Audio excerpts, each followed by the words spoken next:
reporter Aldrin Sampear was in court as the judgment is being read out. He joins us now in studio. Aldrin, a major blow for the NPA. Before we get to the judgment itself, how would you read just the response to this judgment in court regarding how it affects the NPA?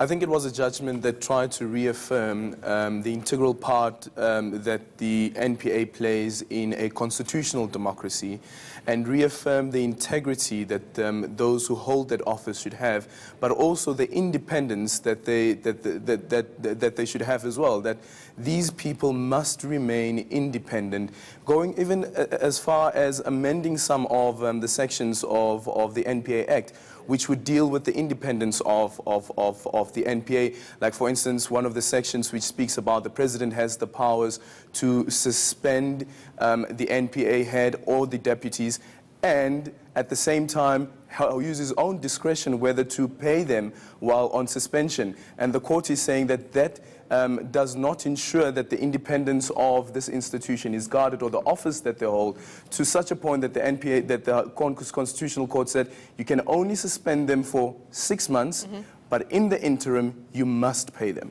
I mean, in retrospect, having a look at the original laws as they were written, it didn't make much sense at all in terms of preserving the integrity of that institution. And I think for me, one of the strangest things is how this has been allowed to continue for so long, where you had the president having all these powers. But of course, when Nxasana was suspended, I think he was suspended on full pay, so he wasn't affected by this. And the court also speaks about this, that, you know, although Nxasana wasn't affected by a suspension where he wasn't paid, but just for the mere fact that that issue is there, it must be fixed. And this is the remedy that they've come up with. And he wasn't affected in terms of his pocket, but surely he was affected in terms of reputational damage? Yeah, well, certainly. And reading the judgment as well, the Judge Madlanga going as far as saying that although Mxolisi Nxasana was under a lot of pressure, he himself didn't cover himself in any glory. Very interesting that Shaun Abrams, on a day of such an important constitutional court judgment, the highest court in the land, that he wasn't in court?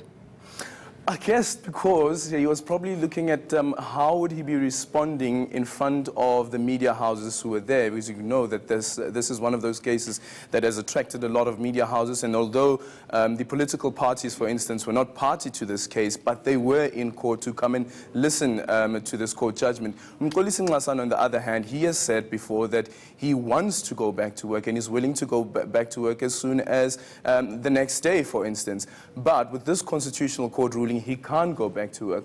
We tried to get a hold of Shaun Abrams, and we were told how devastated he was by this constitutional court ruling. And I think any moment from now we may have Annika Larsen speaking to the NPA spokesperson about how this affects the NPA and how they will deal with this matter going forward, and probably getting a word or two on how Shaun Abrams has reacted to this constitutional court ruling. So you've got the judgment there with you. Just take us through some of the more important points that I'm sure you've highlighted and that sort of stood out for you. I think one of the most important issues is a question, or a couple of questions that Justice Madlanga asked, and this is on the conduct of the president and the former president and the decisions that he has taken. It says, instead of settling for such a huge amount, and this is the 17.3 million rand, why did the former president not simply pursue the inquiry? Remember that there was an inquiry into Mxolisi Nxasana's fitness to hold office,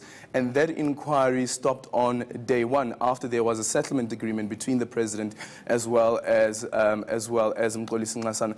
And the issue was, as Justice Madlanga said as well, that first the president tried to use the carrot, and the carrot was a settlement of an amount, and then the former president used the stick, and the stick was the inquiry, that I will have an inquiry in your fitness to hold office. He goes further and he asked, did he not, this is now the president, did he not believe that the evidence that had motivated him to come up with the idea of an inquiry was sufficient?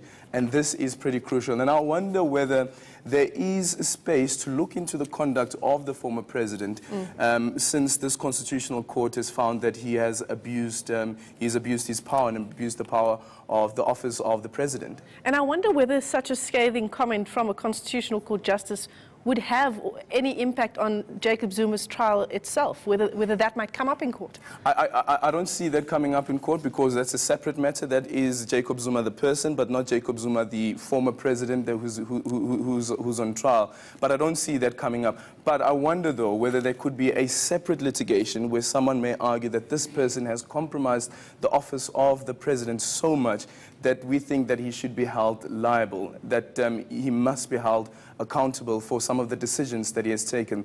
And here's the other thing, is that you have Shaun Abrams, who was appointed by the president, his appointment being set aside. You had Mxolisi Melania as well, who was appointed by the president, his appointment as well, that was set aside on the basis of irrationality. And as Kasek was saying, that they hope that the person who will be appointed now by President Cyril Ramaphosa in the next 90 days that has been given to him by the Constitutional Court, that that person will be able to serve the entire 10 years in office and restore the integrity of the NPA. Yeah, absolutely. What an important institution to, as you say, a country's democracy. Aldrin Sampear, as always, thanks very much for coming into studio.